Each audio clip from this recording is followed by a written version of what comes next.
睽违8年，你的名字再次在台湾重映。今天超级歪就要进到你的名字的电影解析。你的名字故事讲述女主角三叶与男主角龙两人在梦中灵魂交换的故事。在电影一开始，我们就看到了一组对比：住在乡下地区的三叶受够了乡村的落后生活、家族传统，更向往东京的都市生活。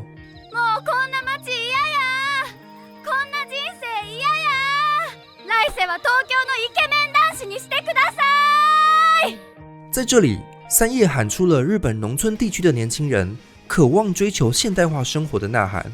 日本社会学家大野晃用县界极落这个概念，指称日本农村地区的年轻人人口大量外移，导致当地超过1半以上人口都是65岁以上的老人。这些村落因为都是老人，无法维持社会机能，逐渐迈向凋零。从1990年代开始，乡村日本的意象逐渐变成一种商机，穿古代的日本和服来吸引观光客，但在当地人看来其实很搞笑。没想到隔天一觉醒来，三叶的愿望成真了，在梦中与龙交换灵魂，开始体验东京的生活。铁轨、高楼大厦、素食、咖啡厅，这些都是三叶不曾经历过的，如同正在做一场现代性的美梦。但在美梦成真后，却是另一场噩梦的开始。三叶被迫扮演打工仔，凸显出东京的都市人看似活得进步，但其实生活忙碌，一直在工作，缺乏像密守小镇那样紧密的亲属关系。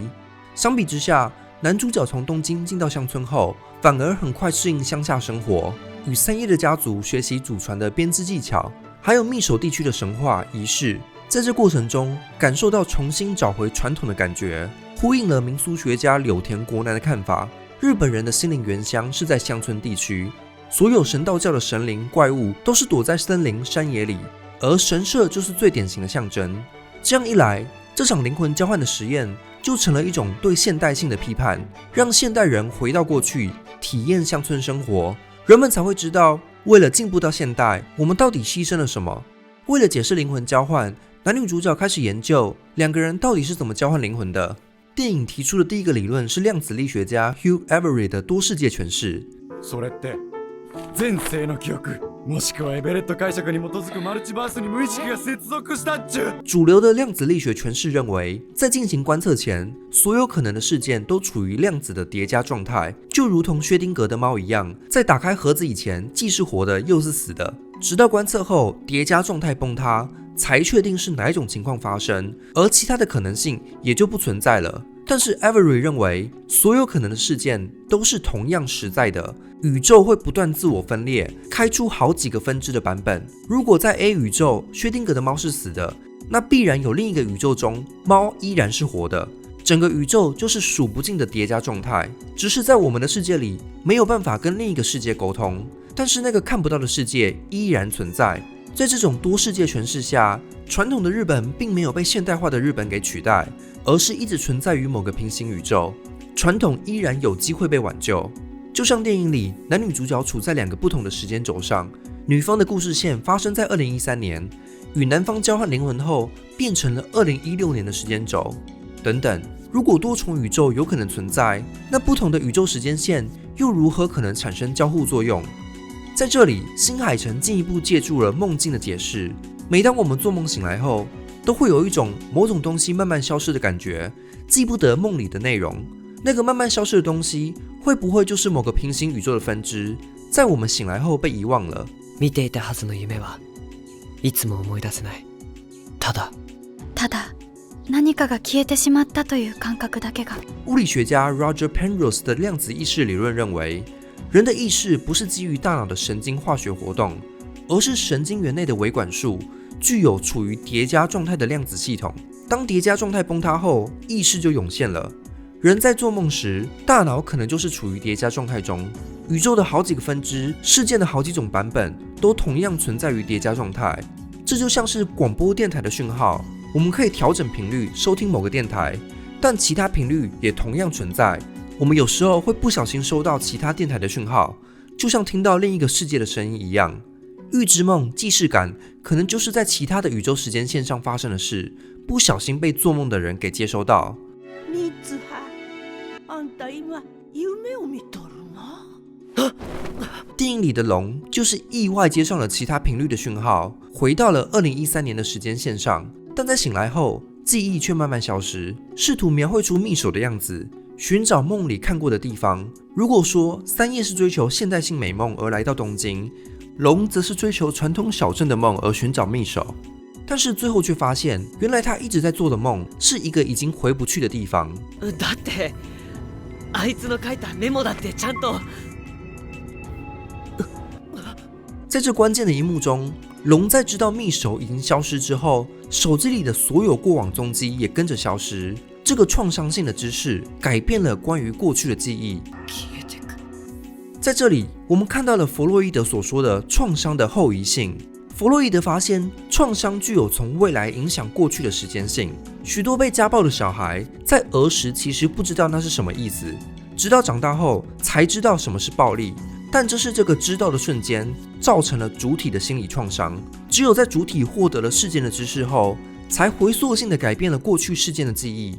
换句话说，创伤的原因在未来，是未来影响了过去。而这就是龙的最后赌注，回到过去的时间点，改变密手的命运。結び、本当に時間が戻るならもう一度だけ。一夜婆婆曾经向龙解释什么是劫。水でも米でも酒でも人の体に入ったもんが魂と結びつくこともまた結び。だから今日のご奉納は神様と人間をつなぐための大切なしきたりなんやよ。口嚼酒与三叶的灵体形成了一个结，成为了一条通往三叶时间线的桥梁。在这场回到过去的过渡仪式中，龙看到了结的多重演化史。1200年前的彗星轨道是一个结，在密手造成了一个虎口，让小镇的故事得以开始。生命的起源也是一个结，每个人都有一条被遗忘的红线，就是跟母亲连结在一起的脐带。三叶家族传承的文化也是制造绳结。最后，彗星的轨道又将再次回归，像是一个缠绕1200年前的结。人类学家听 Ingo 就发现，世界各地许多文化中，人们都相信绳结是连接生者与另一个世界的桥梁。大溪地人的神 Oro 平时会被绳结缠住，不会干扰生者的世界，只有在特定仪式时，绳结才会松开，让神显灵。在新几内亚的肯丁举族，重要人士身上会绑着一串绳结，每一个大结代表过往曾经迁移过的地点，小结代表那个地区住过的族人。在每年的亡灵仪式中，族人会用手指依序绕过每一个结，就像是时间的流动，亡灵从过去的居住地逐渐移动到另一个世界。而在你的名字里，我们也看到各种线条与时间流动的隐喻。早在3年前，三叶到东京找龙时，红线就把两人的时间线编织在一起。而每当主角交换灵魂时，镜头都会特写门上的一条线，仿佛进到另一个时间线上。最后，在东京的火车上，两条轨道就像两个擦肩而过的时间线。在这些相遇的时刻，三叶跟龙的时间线总是对不上。第一次是3年前，在东京过早的相遇，反而让彼此错过。第二次是3年后，龙打电话给三叶，是太晚的相遇，三叶早已经丧生于灾难中。直到第3次，两人在密手相遇时，脱节的时间才终于重新编织在一起。片割れ時だ。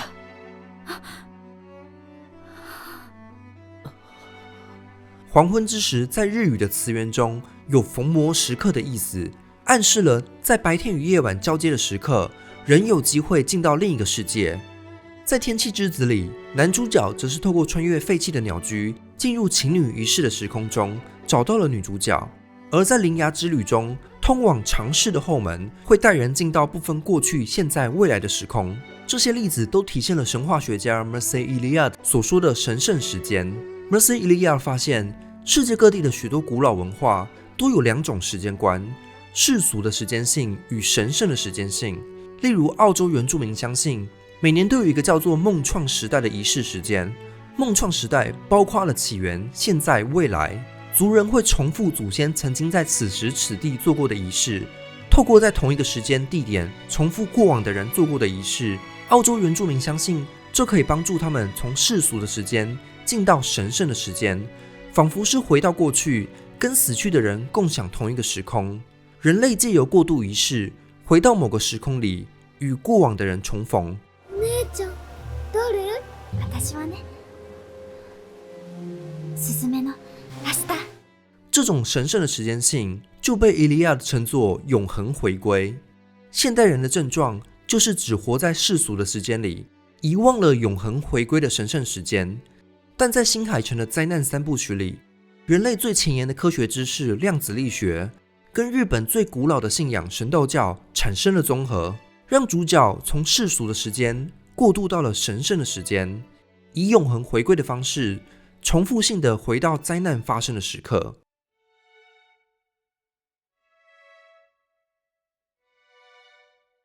等等，到底什么是灾难？在日本311大地震6周年时，新海诚透露了《你的名字》的创作灵感来源就是311大地震。《你的名字》里的彗星跟311海啸带来的核灾都是1000年才可能遇上一次的几率。核灾后的辐射污染让福岛整个村子不能再住人，被迫荒废，如同电影中被彗星击中的密守村一样，被迫集体迁村。在311后，日本哲学家细谷修指出，日本跟核灾的关系本身就是周期性的。从二战时的2颗原子弹，再到1954年的第5福龙丸事件，美国氢弹试爆波及日本渔船，几乎可以说，二战后西方可以转向原子文明，获取许多原子弹的知识，就是靠牺牲日本人换来的。当时日本全国掀起大规模的反核运动，也抵挡不了日本政府为了拼经济而发展核能。但是311核灾却揭露了核废料污染的问题。这样一来，你的名字就变成了一部对于现代进步的批判。都市地区的繁荣是靠牺牲边陲地带达成的，都市发展所需的电力背后掩盖了毁灭性的核废料。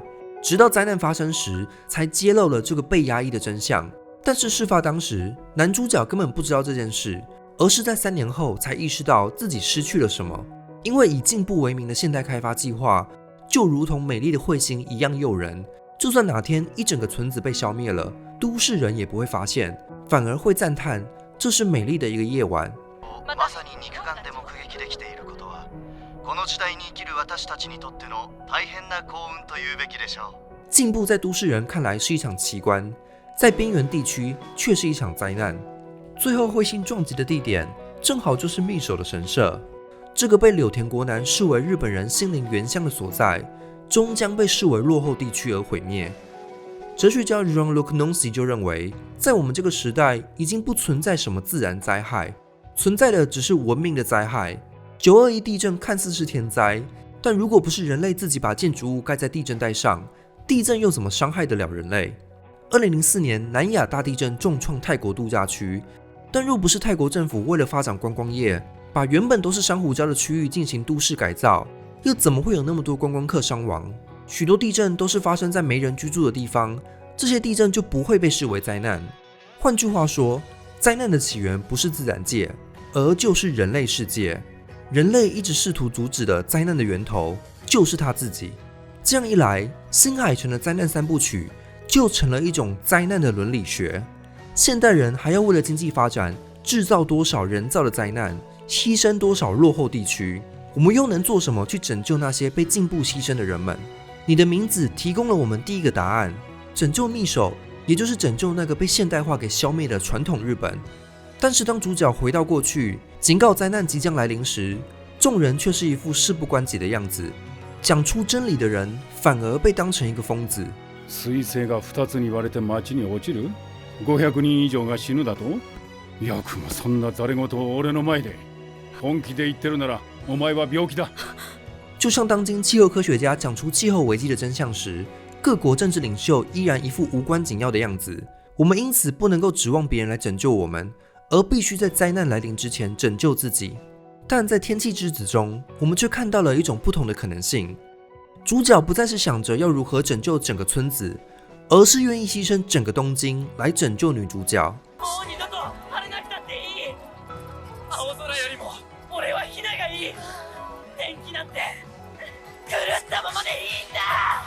当今的气候危机是上一代人留下来的，为什么年轻人要为上一代负责？当气候危机让生存变得越来越困难时，年轻人必须要先让自己活下去，而不是想着怎么拯救全人类，不要把世界的负担都扛在自己的肩上。既然不能阻止灾难发生，那不如与灾难共存。这种与灾难共处的哲学，让东京连续下雨3年，如同2019年日本的台风第19号一样，整个东京都泡在水里。这在人类看来是损伤惨重的灾难，但天气之子却提供了我们一种转换视角的观点。知ってるかい？東京のあの辺はさ、もともと海だったんだよ。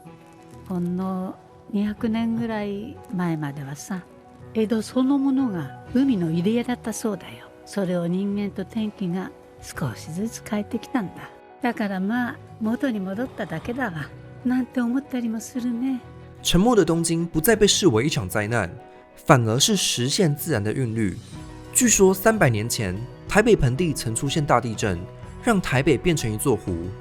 如果未来的台北因为全球暖化而淹没，从大地的角度来看，其实也只是回到300年前的样子而已。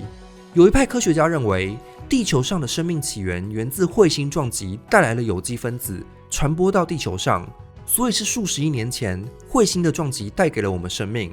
如果再撞击一次，也只是纯粹的天体运动周期，就像密手家族的绳结一样，打断又再次缠绕在一起。自然本身没有任何善恶的价值判断，如同铃芽之旅中引发地震的蚯蚓并没有任何意图，既非善也非恶，只是纯粹的自然运动。这样一来，新海诚的灾难伦理学就变成了一种反伦理学。所谓的灾难纯粹是自然的周期运动，没有什么善恶好坏，只是年轻世代的人刚好出生在这个气候危机的时代，这种出生似乎是一种偶然。就像你的名字里的3叶碰巧遇上1200年一次的彗星，天气之子的情侣碰巧遇上了东京的异常气候，铃芽之旅的主角碰巧遇上了灾难之门，等等，这真的只是碰巧而已吗？日本哲学家酒鬼周造认为，表面上看似偶然的事物，其实隐藏着某种必然。例如3叶草有时候会长出4叶，这看似是某种例外偶然，但是这种偶然可以追溯到一个必然的原因，例如发芽时因为遇到强风而造成生长变异，而变成了4叶。强风是由当天的湿度、天气决定的，3叶草的芽是由当天的生长状态决定的。强风跟3叶草两者都在自己的必然中，只是这2个必然相遇了，所以出现了看似偶然的结果，3叶草长成了4叶草。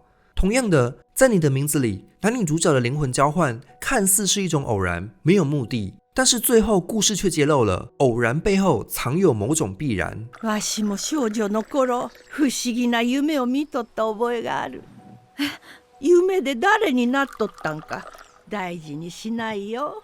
夢は目覚めればいつか消える。わしにもあんたの母さんにもそんな時期があったで。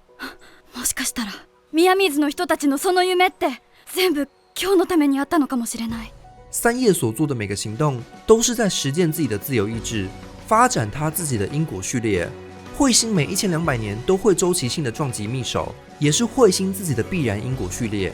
所谓的偶然，其实就是2个独立2元的因果序列产生了邂逅，变成了一种注定的偶然。这种无法在西方哲学里表达的矛盾说法，就被酒鬼周造称作缘分。缘分就是2条原本独立的因果序列产生了邂逅，但是我自己却不知道这背后的必然，仿佛我们在前世就已经相遇过。お前が世界のどこにいても、俺が必ずもう一度会いに行くって。2个人因为某种偶然共同出生在一个灾难的时代，也可能因为某种偶然不小心交换了灵魂，或是因为某种偶然丧生于某场灾难。但是这些偶然背后总是有某种必然，要让我们在某个时间点跟彼此相遇。君の名前は？二人の間通り過ぎた風はどこから寂しさを運んできたの。泣いたりしたその後の空はやけに透き通っていたりしたんだ。留言加分享这支影片的脸书贴文，就有机会抽圣与俗一本。本集影片由频道会员赞助播出，也欢迎您使用超级感谢或是加入频道会员，就可以观看会员专属影片。